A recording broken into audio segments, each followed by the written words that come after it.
नमस्कार, cook with सुवर्णामध्ये आपलं खूप खूप स्वागत। आज आपण खमंग आणि कुरकुरीत आळूची वडी कशी बनवायची हे पाहणार आहोत। पण त्यापूर्वी जर तुम्ही माझ्या चॅनलला अजूनही सबस्क्राइब केले नसेल किंवा चॅनलवरती नवीन असाल तर चॅनलला सबस्क्राइब करा।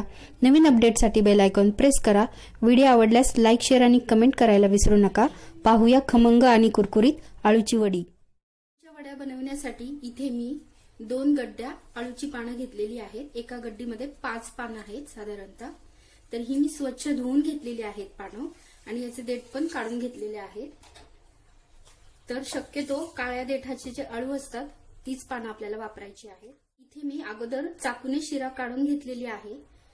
तर अशा प्रकारे आपल्याला हलकच याच्यावरती लाटणं फिरवून घ्यायचंय, म्हणजे जे फुगवटा असतो, जो फुगीरपणा असतो पानांना तो कमी होतो आणि पान सपाट होतं।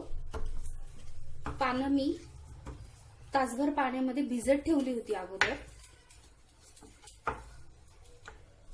आणि नंतर ती स्वच्छ धुवून पुसून घेतलेली आहेत।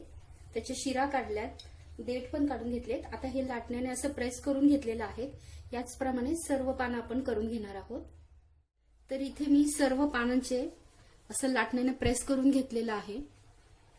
आता हे आपण साईडला ठेवून देऊया। इथे मी एक बाउल घेतलेला आहे। यामध्ये आपल्याला 1.5 वाटी बेसन पीठ घालायचं आहे। आता यामध्ये आपण 2 मोठे चमचे तांदळाचं पीठ घालणार आहोत। तांदळाचं पीठ घातल्यामुळे आळूची वडी छान कुरकुरीत व्हायला मदत होते। मिक्स करूया। आता यामध्ये घालूया 1 मोठा चमचा पांढरे तीळ, त्यानंतर 1 टीस्पून लाल तिखट, अर्धा टीस्पून हळद, 1 टेबलस्पून इथे मी आलं, लसूण आणि हिरवी मिरचीची पेस्ट वापरलेली आहे। मिक्स करूया। आता यामध्ये चवीनुसार मीठ ऍड करायचं आहे आपल्याला। तिखट तुम्ही तुमच्या आवडीनुसार कमी जास्त करू शकता। तर इथे मी 4 ते 5 हिरव्या मिरच्या, 7 ते 8 लसणाच्या पाकळ्या आणि 1 इंच आलं घेतलेलं होतं, त्याची पेस्ट करून घेतली होती।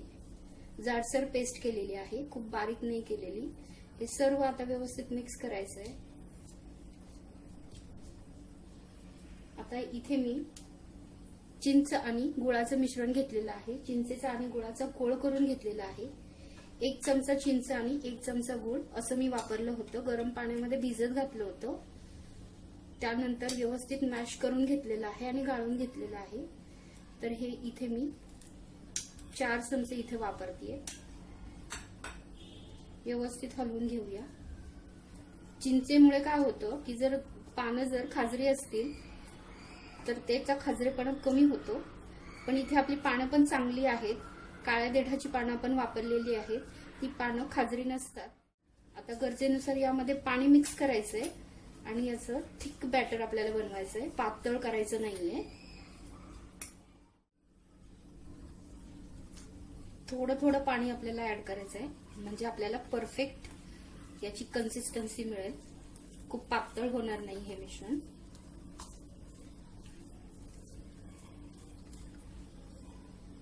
खूप पातळ जर झालं तर आपल्याला पानांना पण ते व्यवस्थित लावता येणार नाही आणि पानांमधून ते बाहेर पण येऊ शकतं। वड्या व्यवस्थित शेप येणार नाही वड्यांना व्यवस्थित।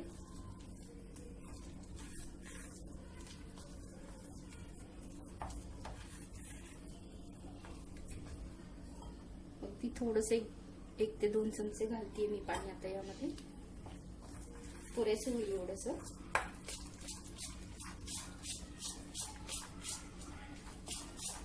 आता हे छान मिक्स करून घेते मी, सर्व यातल्या गाठी मोडतील म्हणजे। तर इथे आपलं परफेक्ट असं हे बॅटर तयार झालेलं आहे। आता आपल्याला आळूच्या पानांना हे बॅटर लावून घ्यायचं आहे। तर पोळपाट घेतलेला आहे। सगळ्यात अगोदर आपल्याला मोठं पान घ्यायचं आहे।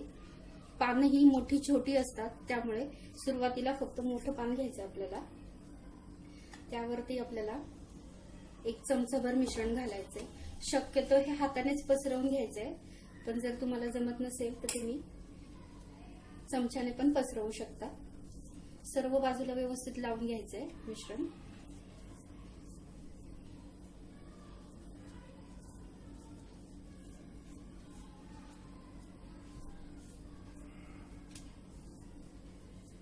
हाताने सगळीकडे व्यवस्थित लागतं, त्यामुळे शक्यतो हातानेच पसरवून घ्या। शेवटपर्यंत आपल्याला हे मिश्रण पसरवून घ्यायचंय। तर इथे पातळ असा लेअर मी लावून घेतलेला आहे संपूर्ण पानाला। आता यावरती आपल्याला दुसरं पान ठेवायचंय, तर ते पान आपल्याला कसं ठेवायचं ते तुम्ही पहा।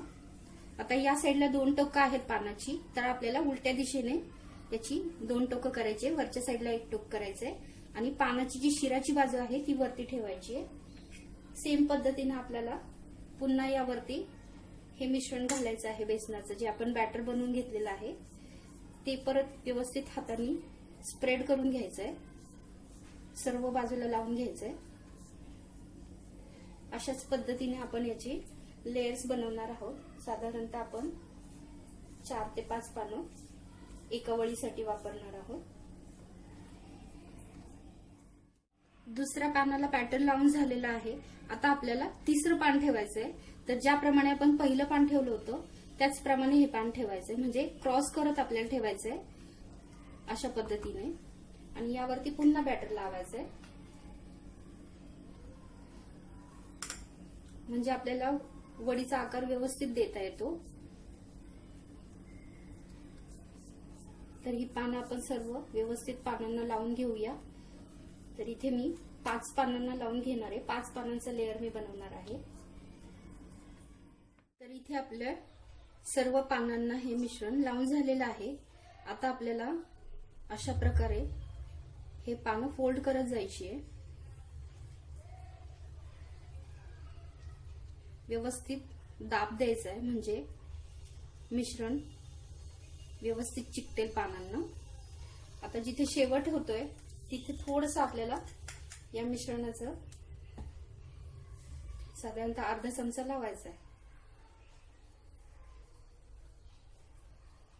आणि ही बाजू पॅक करून घ्यायची व्यवस्थित। साईडचे कोपरे पण आतमध्ये दाबायचे, म्हणजे आतून मिश्रण बाहेर येणार नाही आणि वडीला व्यवस्थित शेप येईल।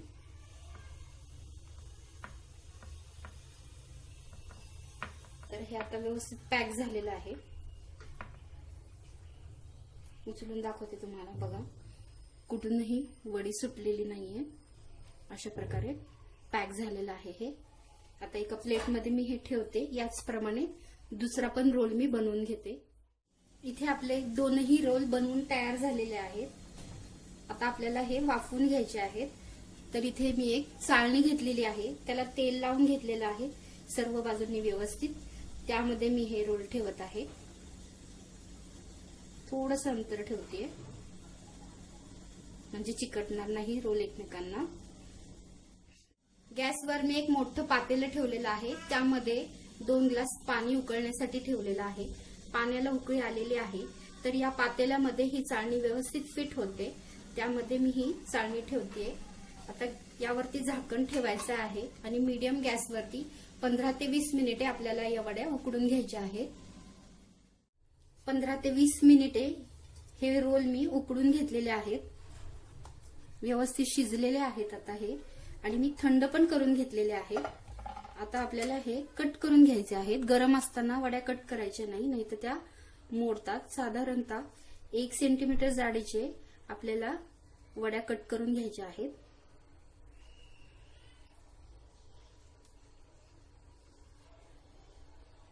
खूप बारीक किंवा खूप पातळ वड्या कट करू नयेत, नाहीतर त्या तळताना तुटू शकतात, विरघळू शकतात।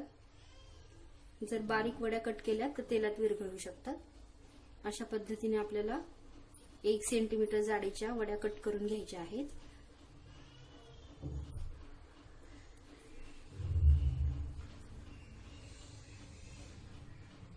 तर सर्व वड्या आपण अशाच प्रकारे कट करून घेऊया। सर्व वड्या कट करून झालेल्या आहेत। आता आपण ह्या तळून घेऊया। तेल सुद्धा तापलेलं आहे। आता यामध्ये आपल्याला वड्या सोडायच्या आहेत। लो टू मीडियम फ्लेमवर आपल्याला छान कुरकुरीत होईपर्यंत या वड्या तळून घ्यायच्या आहेत.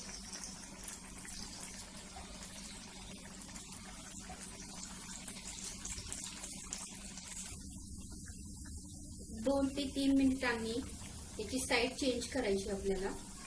मस्त गोल्डन कलर येईपर्यंत या आळूच्या वड्या आपल्याला तळून घ्यायच्या आहेत.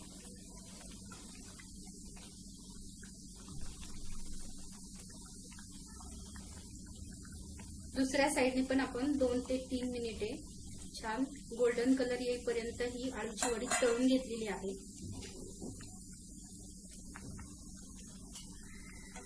पूर्णपणे यातलं तेल निथळून घ्यायचंय.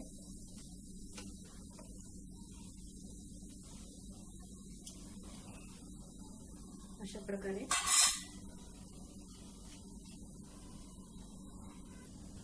तेल निथळून झालं की एका प्लेटमध्ये या वड्या काढून घ्यायच्या आहेत.